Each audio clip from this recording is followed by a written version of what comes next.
Bom dia, meus amados. Hoje é segunda-feira, dia 10 de novembro de 2025. Vamos para mais um vídeo de perguntas e respostas, deixando aqui sempre o recado que as perguntas são feitas abaixo do vídeo, quando é postado. Os vídeos antigos eu não tenho como voltar lá, ver os comentários, algumas perguntas. Então, sempre nos vídeos recentes, que eu acompanho e leio todos os comentários, pelo menos no primeiro dia, no segundo dia, depois vem os outros e daí vamos deixando, porque se tem perguntas lá, não tem como eu ver. Algumas perguntas também são feitas de forma privada, muitas vezes no Messenger, algumas vezes lá na minha página do Facebook. E é claro que tem alguém que tem o meu WhatsApp e às vezes manda pelo WhatsApp também. Hoje nós vamos aqui responder mais algumas perguntas e vamos começar com a primeira. Os senhores do karma são reais ou não? Tem uma pergunta também na mesma pergunta. Então, ou temos dívidas ou não? Esta é uma pergunta dupla feita por uma pessoa que segue esse trabalho. Então vamos lá, vamos responder também em duas partes. Primeiro, os senhores do karma são reais ou não? Eu vejo muita confusão e infelizmente tem YouTubers que falam de coisas que não têm muito conhecimento, como por exemplo, os senhores do karma. Falam de uma forma que dá para ver, porque eu já vi inclusive algumas lives ou algumas postagens onde eles dizem que os senhores do karma são os arcontes, são os seres da não-luz que vieram aqui para a Terra. E não é verdade. Uma coisa é achar que é e outra coisa é entender como é.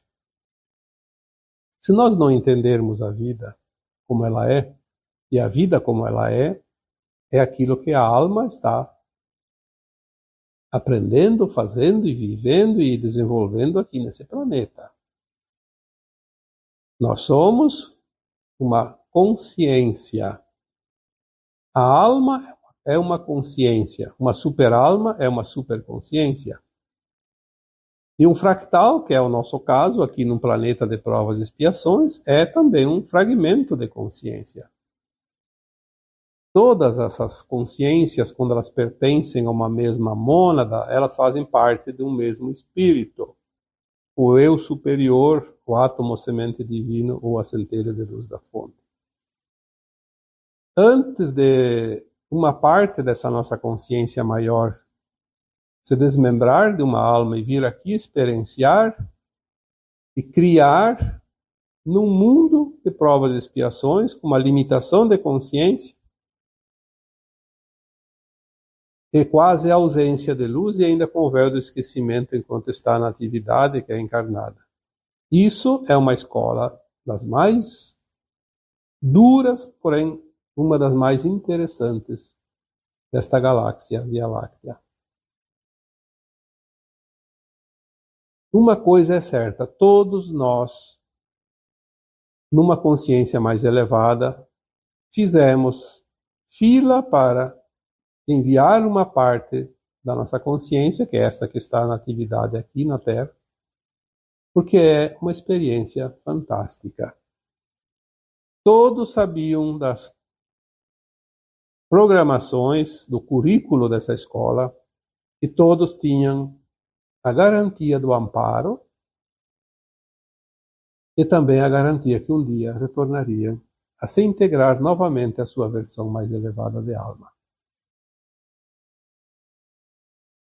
Esta é a regra desta escola, desta deste planeta Terra e desta consciência que está aqui.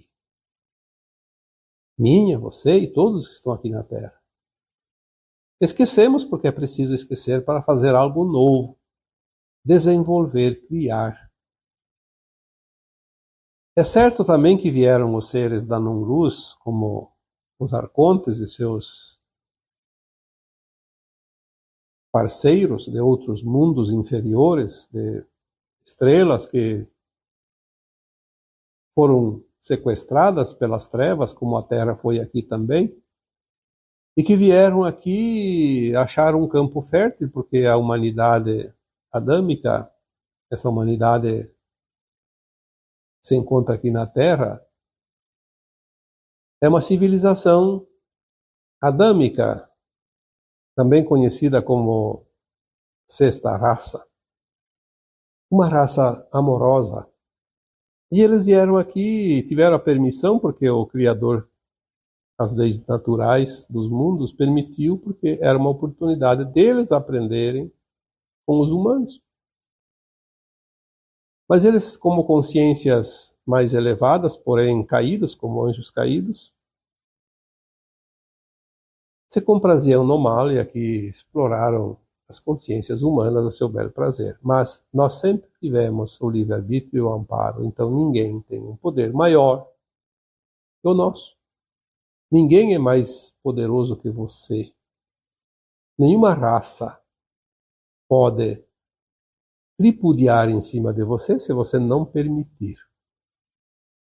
O problema é que as raças trevosas sabem como enganar os humanos, oferecendo coisas interessantes, oportunidades interessantes, coisas prazerosas, vantajosas. Eu sempre digo que isso é uma forma de ardilosidade. Eles são muito ardilosos. E ali o nosso ego corresponde e nós caímos na armadilha. Mas sempre caímos porque queremos, porque as vantagens oferecidas são atraentes. Porque ninguém pode te obrigar a nada. Nenhuma entidade física ou extrafísica tem um poder em cima da tua consciência para te dominar, se você não permite. Eu não sei quantas vezes vamos ter que repetir isso. Só que nós somos uma consciência que está num planeta de provas e expiações. Tem a lei do retorno, a lei de causa e efeito. Então, quando nós extrapolamos, sabendo o que não devemos fazer, porque a primeira vez que nós passamos por uma experiência negativa, também conhecemos a experiência positiva, que é o outro lado da moeda. Tudo isso é aprendizado. Não é nada problemático isso, porque não gera nem karma. O karma gera quando nós sabemos que aquela situação não é ética, não é legal, e assim mesmo fizemos porque temos interesse, que é onde entram os arcontes, as trevas. É uma isca. Então, se você cai na isca, você vai ter o karma. Os senhores do karma não são esses trevosos. Os senhores do karma é um conselho de anciões de alta casta espiritual que às vezes decidem algumas coisas a nosso favor. Como agora, por exemplo, que resolveram encurtar o karma. Quem tinha um karma para toda a vida vai ter a possibilidade de se redimir, extinguir o karma sem precisar ir até o fim dessa encarnação. Decidiram que o fim do karma neste planeta Terra, a partir já da próxima geração, não tem mais. Porque quem tem karma não vai nem encarnar mais na Terra. Mas não são os trevosos que são os senhores do karma. Então, são reais ou não? Sim, são reais, mas não aqueles que as pessoas acreditam que seja. O karma não é uma imposição, o karma é uma oportunidade. Se você tem um karma e não quita o karma, você não vai ascensionar, vai ficar eternamente no mundo de provas e expiações. Então os senhores do karma te oferecem oportunidades. Então às vezes tem um conselho que decide: vamos fazer isso para modificar, para ajudar as pessoas, ajudar essas almas e não prejudicá-las. Eu não sei aonde está a dúvida, e muitas pessoas têm essa dúvida. Mas é aquilo que eu disse, tem pessoas que também não entendem e ficam divulgando como se fossem verdades e não são verdades. A segunda parte da pergunta diz, então, claro, se os senhores do karma são reais ou não, então temos dívidas ou não? Claro que tem dívida quem fez a dívida. A dívida não evapora. Se você tem uma dívida kármica, você vai ter esse karma sempre enquanto não pagar. Mas você pode pagar de muitas maneiras, não somente pela dor. Que é outra coisa que os senhores do karma decidem, às vezes. Vamos oferecer oportunidades. Quem sabe aquela alma consegue fazer outras atividades, como uma missão, por exemplo, e não precisa passar pelo karma, que é a dor, o resgate. O sofrimento para resgatar um karma, às vezes, é forte. Então, os senhores do karma existem, mas não são do mal. São nossos protetores, nossos cooperadores, porque eles nos favorecem sempre, de uma forma ou de outra, nos dão oportunidades. E as dívidas, sim, tem e não também. Quem não tem, não tem. Quem tem, tem. Quem fez alguma coisa que causou dor e sofrimento para algo ou alguém, nesta vida ou em vidas passadas, vai ter que resgatar isso, harmonizar. E o karma é uma oportunidade que vai aparecer, para que aquela alma possa se libertar daquela dívida e ter o mérito, como agora, na ascensão. Vamos para uma outra pergunta. Quando a alma é boa, uma boa pessoa, e desencarna com muitas tatuagens, o que acontece? Olha, eu já vi tantas histórias. Ah, quem tem tatuagem não vai ascensionar. Eu não sei de onde tiraram isso. É outra história que tem a informação e tem a desinformação. Quem vai ascensionar é a alma, não é o corpo. Quando a alma desencarna, ela sai do corpo, é cortado o cordão de prata e ela se liberta do corpo, que o corpo é como se fosse uma prisão. Prende a alma do nascimento até o momento do desencarne, para que ela possa fazer as experiências, porque é o corpo que é o veículo que leva essa alma para as suas experiências. O corpo sente, o corpo é a caixa de ressonância da alma. Sem o corpo, nós não sentiríamos nada, porque a alma não sofre. É o corpo dói, o corpo sente, o corpo precisa de cuidados, mas tudo que ele sente é uma mensagem. A alma quer falar para a nossa consciência biográfica, que é essa consciência que nós temos cerebral, que nós agimos no dia a dia, que é a nossa mente. E nós fizemos as coisas de acordo com as necessidades. E o corpo tem necessidades. O que vai importar uma tatuagem? Povos antigos, que eram bem experientes e elevados espiritualmente, usavam, não digo tatuagem como hoje, químicas, mas usavam produtos naturais para se pintar, para festejar. Que diferença faz? A tatuagem é apenas um desenho, é como uma roupa que você veste. A diferença é que hoje faz uma tatuagem e ela é difícil de tirar depois. Por isso tem que pensar bem antes de fazer. Mas tem uma coisa que interfere, sim, que é a intenção. Tem gente que coloca símbolos satânicos, por exemplo. Por que uma alma boa iria colocar símbolo satânico no seu corpo? Aí é explícito. Então, porque a alma faz questão de mostrar o seu lado perverso. Então, essa intenção, sim, vai atrapalhar a ascensão da alma. Mas uma tatuagem, mesmo que seja um símbolo satânico, se aquela pessoa não tem ideia do que é aquilo, não sabe o que representa, apenas achou bonito, também não tem tanta importância, porque tudo está na nossa ação. São as nossas ações que vão decidir o nosso futuro mais tranquilo, mais problemático.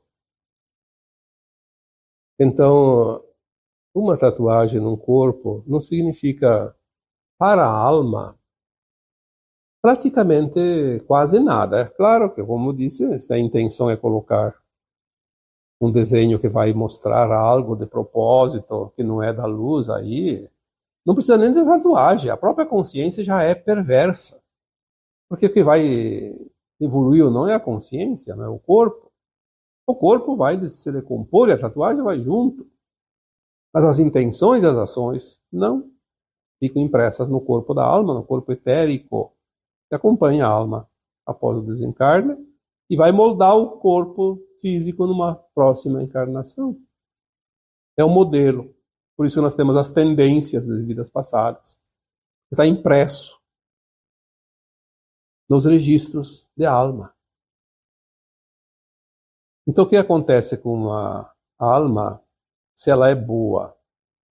Como diz a pergunta, quando a alma é boa, uma boa pessoa, e desencarna com muitas tatuagens, o que acontece?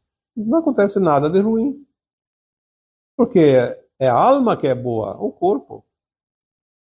Se fosse assim, então aquela pessoa que corta uma perna, um braço, vai encarnar futuramente, vai ter problemas? Não. Cada encarnação é um corpo novo. Vai acontecer, sim, algumas impressões. Por exemplo, uma pessoa que sofreu um traumatismo muito sério, que criou um trauma nas memórias daquela alma, ela vai ter sinais numa próxima encarnação. A pessoa que se suicida, por exemplo, através de uma ferramenta, uma arma, ou mesmo de um veneno, vai ter problemas no corpo naquela região que foi afetada. Não problemas muito sérios, mas vai ter sinais. Então, temos que entender, como eu disse na primeira pergunta, temos que entender a vida. A vida como ela é de fato, e não como nos disseram que é, e nem como alguns inventam.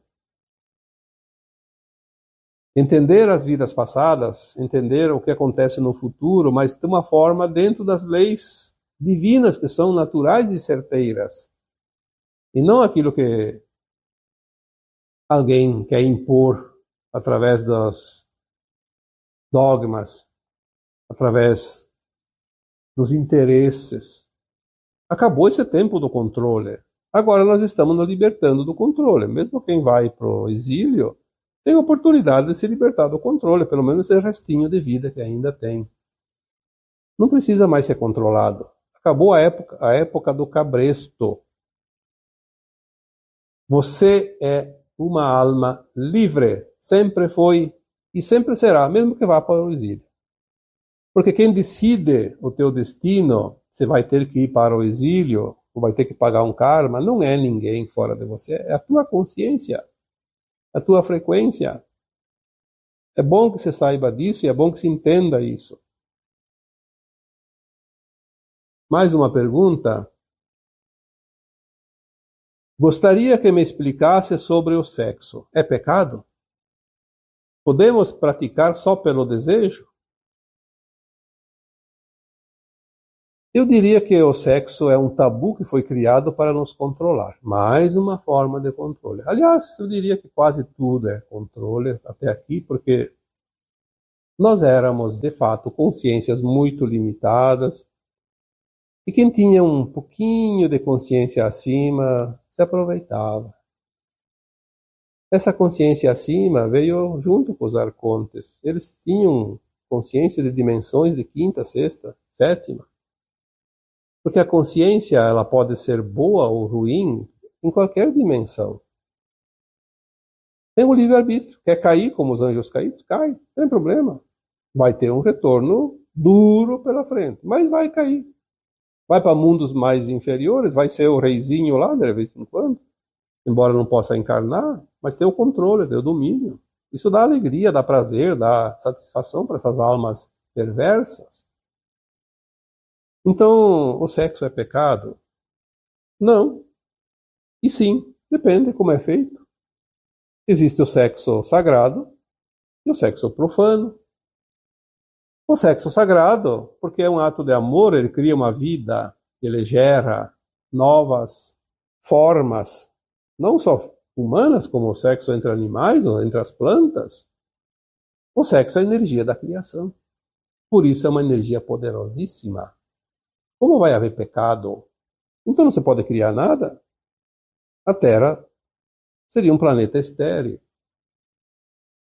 O sexo sagrado é muito valioso e é também prazeroso, porque ele é uma comunhão de duas almas que comungam um mesmo objetivo, um mesmo desejo. Que mal tem fazer sexo? Se um casal gosta, dá prazer, quer fazer todo dia, não tem problema nenhum. Onde está o pecado?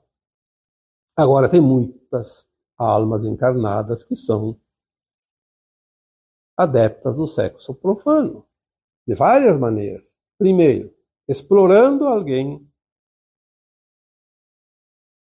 Isso chama-se rufianismo. Explora outra pessoa sexualmente, ganha dinheiro em cima do sacrifício da outra pessoa, escraviza. É como qualquer outro trabalho escravo. Só que muito pior, porque o sexo não é um trabalho, apenas um trabalho, é uma entrega e é uma humilhação para quem tem que fazer, praticar sem amor. Tem aquele que pratica por satisfação egóica, abusa, então aí é o abuso, também é profano. Porque se a outra pessoa não está querendo, não está desejando, forçar a outra, mesmo sendo casado, o sexo não é sagrado. Tem que se respeitar o desejo, a vontade. É como obrigar alguém a comer algo se não quer comer. Não precisa. Está com a barriga cheia ou não gosta daquele alimento. Isso é um abuso. Então, temos que ter cuidado em analisar as duas faces da mesma moeda. Sexo sagrado, sexo profano. Agora, duas pessoas se encontraram, não são casados, não tem nada, mas resolveram praticar o sexo. Mas se os dois estão com desejo e se unem numa união amorosa, quem que diz que tem que estar casado para fazer um sexo sagrado? É claro que tem os costumes, as leis dos homens, os conceitos, as tradições. Então, se uma pessoa está comprometida com outra, como se diz, e a outra pessoa é traída, ela vai ficar magoada. Então aí tem que entender que tem que se comportar. Se quer fazer sexo com outras pessoas, então saia do compromisso, liberte a outra pessoa também e faça o que quiser da tua vida. Então, aonde há o limite? Não sei se existe um limite. Eu acho que o limite seria a decência, o bom senso, a ética, a moral. Tem povos, por exemplo, que casam, formam famílias, mas tanto o homem quanto a mulher estão livres para, se tiver desejo e oportunidade e satisfação realmente prazerosa, praticam sexo, ato sexual com outras pessoas e não há problema nenhum. Mas aí todos concordam. É um costume daquela civilização, daquela comunidade. Existe isso, sim, aqui na Terra, agora, hoje. Mas a maioria segue esse costume tradicional. Então, respeite as pessoas. O respeito está acima do desejo. O desejo nem sempre podemos saciar. Você vai passar lá no supermercado e vê lá umas guloseimas lá que estão à venda, mas você não pode comprar, e você vai lá e come tudo só porque tem desejo? Não pode. Existe o bom senso, a responsabilidade, a ética. Então, podemos praticar o sexo só pelo desejo? Depende. Se os dois desejam e estão livres, descompromissados, não têm responsabilidade, então, o que impede? Tudo pode com responsabilidade e nada pode de forma irresponsável. Isso não é só o sexo, qualquer outra atividade.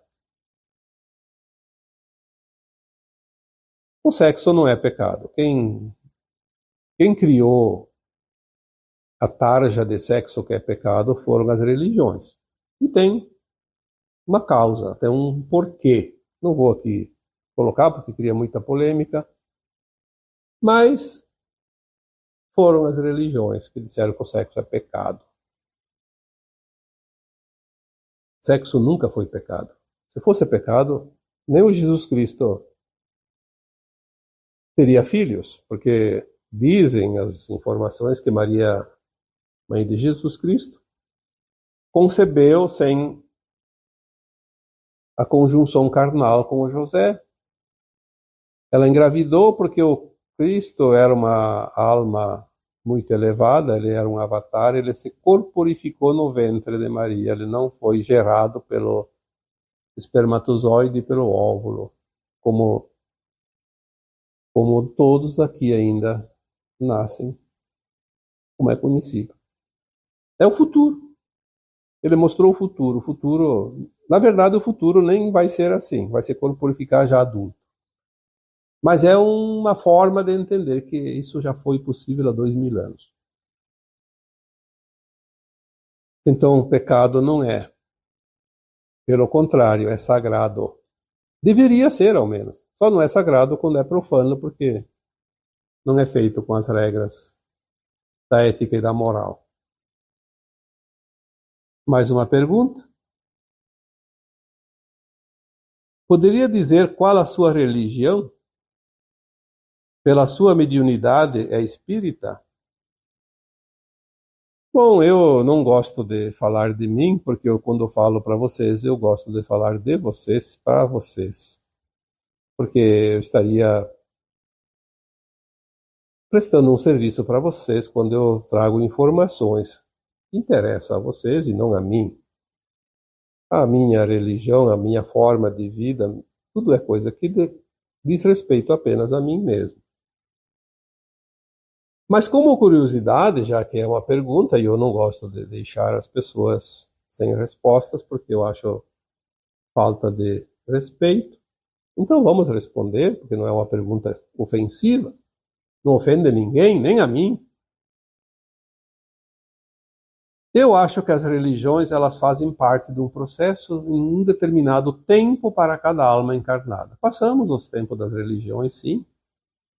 Todos nós, a maioria, pelo menos, se não teve nesta vida, teve em outras vidas, todos nós passamos por alguma religião. São experiências.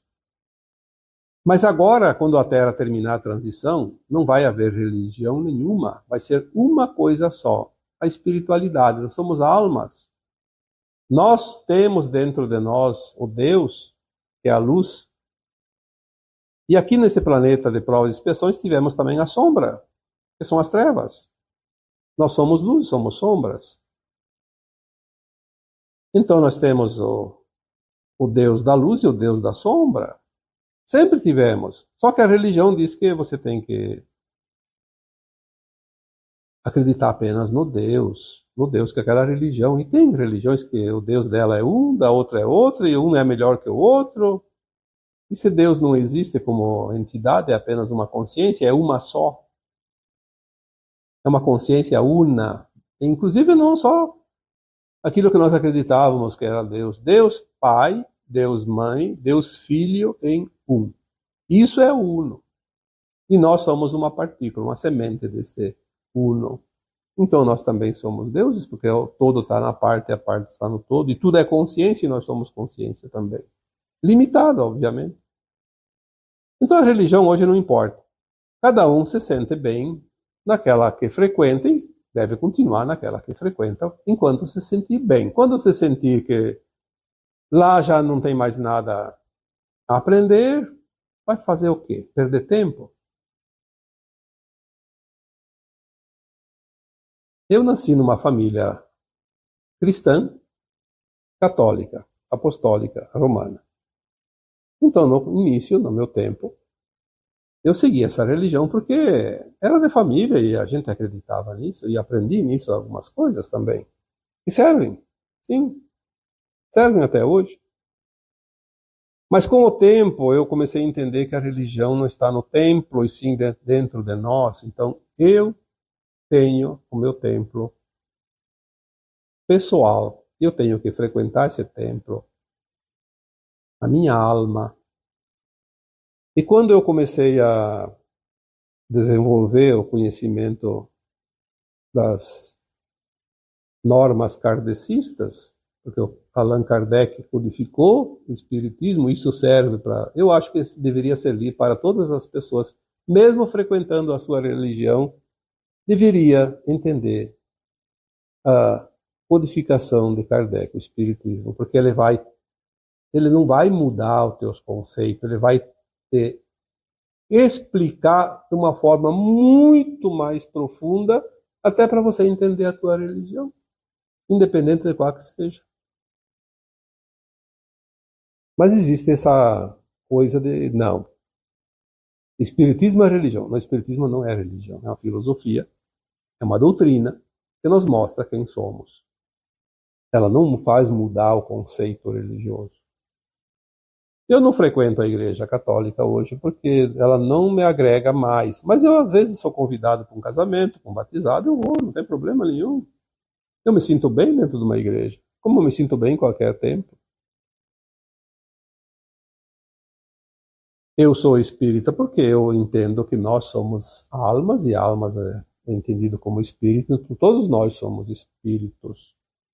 Todos nós temos mediunidade, porque nós temos os canais mediúnicos. Alguns desenvolvem mais, outros não. Mas a intuição é o nosso canal mediúnico coletivo. Todos nós temos. Temos o terceiro olho, que é a glândula pineal, que nos une às dimensões superiores, as nossas versões próprias de alma e as outras almas, que são consciências também superiores. Sem esse canal mediúnico, nós estaríamos não sei aonde. Talvez nem existiríamos, porque não há como.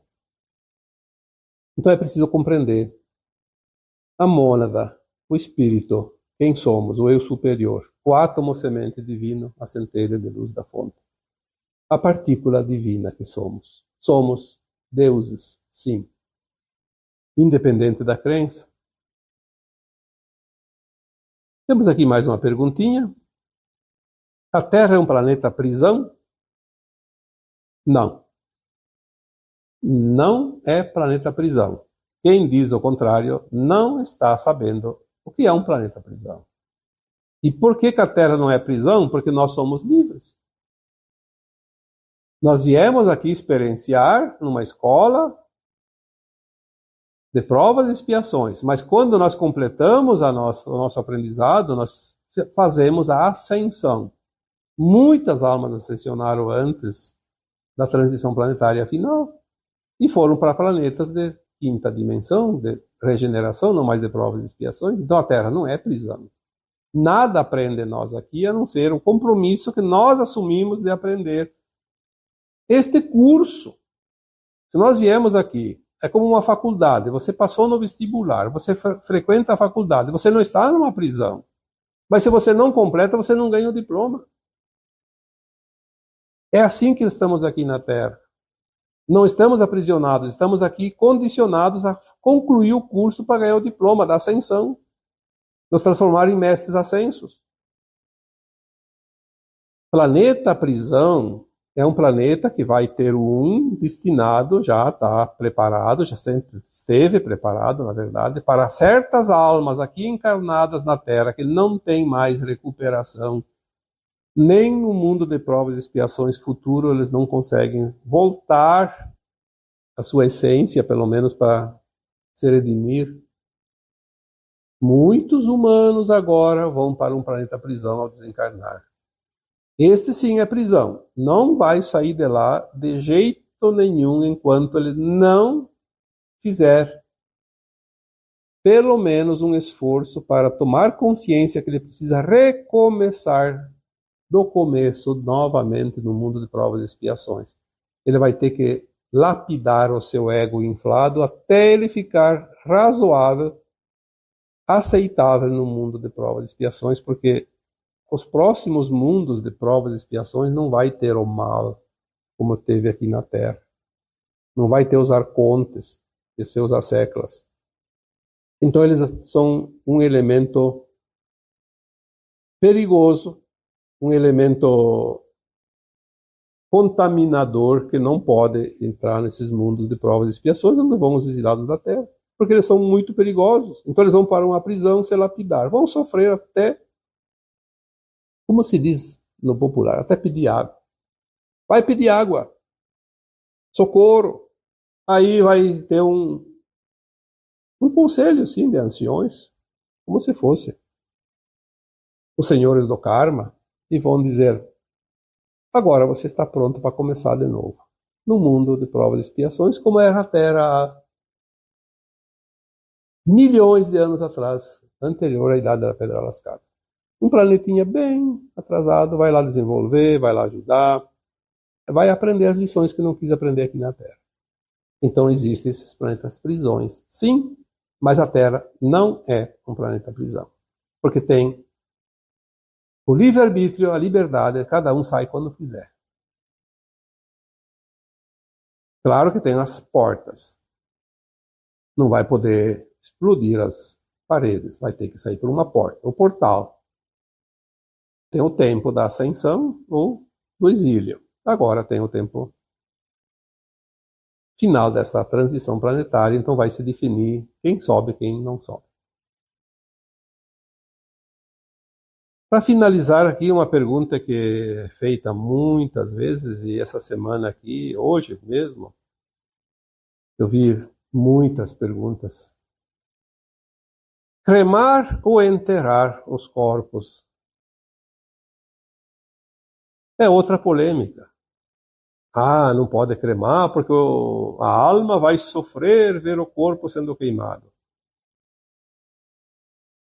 Eu digo assim, a alma, ao desencarnar, é cortado o seu cordão de prata. Existe. Eu já falei uma vez sobre o anjo da guarda. O anjo da guarda é aquele que nos liberta quando desencarnamos. Ele corta. Ele vem quando nós somos concebidos e fica até o final. É o nosso companheiro de viagem. Ele não interfere, ele não pode fazer nada, mas ele nos inspira e acompanha. É o nosso guardião. Ele corta o cordão de prata, a alma está livre. A maioria das almas, a maioria, não fica perto do corpo depois de desencarnar. Alguns momentos ali, algumas horas, mas geralmente ela sai, ela está livre. Algumas ficam para o seu velório, mas é muito pouco. Então ela não fica. Mas se a alma fica porque está apegada ao corpo, e tem aquela alma que enquanto encarnada cultuava o corpo como um deus. Era o deus Adonis, maravilhoso, potente, único, o melhor dos homens, ou o melhor das mulheres. Viveu para cultuar o corpo. É apego. Toda pessoa que mora, a alma apegada, ela tem dificuldade de seguir. Ela fica onde ela está apegada. Se é ao corpo, fica perto do corpo. Se é da sua propriedade, fica perto da propriedade. Se é apegada a uma pessoa, ela fica próxima daquela pessoa. Se é apegada a um negócio, ela fica perto dos negócios. Então, a alma apegada é um problema. Por isso temos que trabalhar o desapego. Temos que ter, sim, responsabilidade, mas não apego demais, senão depois temos dificuldade quando desencarnamos. Então, se a alma é apegada, ela não vai ver o corpo queimar porque não é cremado, então ela não sofre. Eu digo que é um engano. Se ela está apegada ao corpo, ela vai sofrer muito mais vendo os vermes comer o corpo, porque ela vai sentir cada ferroada do verme. ela vai ver o corpo se desmanchando e vai levar dias, semanas, às vezes até meses, até que fica só os ossos. Eu acho que ali ela sofreria mais. Você vai queimar, pelo menos cremar, aqueles minutos e deu. Mas, pelas leis divinas, o corpo é apenas a embalagem que a alma pega para si ao encarnar até o final da sua caminhada naquela existência. O que faz com o corpo não tem importância nenhuma. Porque se a alma é apegada, vai sofrer de uma forma ou de outra. Se ela não é apegada, ela nem vai ver se foi cremado, se foi consumido pelos vermes. Mas existem crenças, conceitos, opiniões. Ah, não, não pode. Tem que esperar uma semana para cremar. 3 dias, tem alguém que fala. Então tinha que dizer o porquê que tem que esperar tanto. Ah, porque a alma pode estar ainda encarnada? Não. Se o médico atestou o óbito, a alma não está mais ali. Antigamente, quando não tinha médicos, tinha pessoas que sofriam mal súbito e demoravam muito para voltar, às vezes um dia ou dois, enterravam vivos. Isso acontecia, porque não tinha os meios que tem hoje para testar o óbito. Aí inventaram aquele tal do gongo. O gongo era um dispositivo que era uma cordinha amarrada no dedo do morto e que saía para fora do caixão e para fora do túmulo. E tinha um sininho. Daí, se a alma não tinha saído do corpo, ela vai voltar. E a pessoa não morreu e ela está viva. Ela se mexia. E se ela se mexesse, ia tocar o sino. Daí alguém ia lá e arrancava novamente o defunto lá da tumba e aí salvava. Então, salvo pelo gongo. É a famosa frase. Aliás, a gente ouve essa frase desde que nasce e a maioria nem sabe o que é. Esta é a verdadeira história desta frase, salvo pelo gongo. Então, cremar ou enterrar não faz diferença nenhuma. Eu diria que todos deveriam ser cremados por uma questão de saúde pública, porque cadáveres, os restos que se decompõem, eles criam dentro da terra, em algum lugar, mesmo que hoje as funerárias tenham um sistema de sugar todos os líquidos do corpo antes de fazer o enterro, mas em algum lugar essas coisas vão, esses restos, e eles vão criar um líquido que vai, a terra ela é permeável, vai andar por aí pelo chão, né? Algum lugar tem que ir. Alguém já disse que o petróleo vem desses restos? Eu não sei. Nunca, nenhuma informação eu recebi sobre isso, mas vai saber. Um dia vamos saber se é verdade ou não. Mas, de qualquer forma, eu acho que a cremação resolveria um grande problema. Hoje os cemitérios estão abarrotados, não tem mais espaço.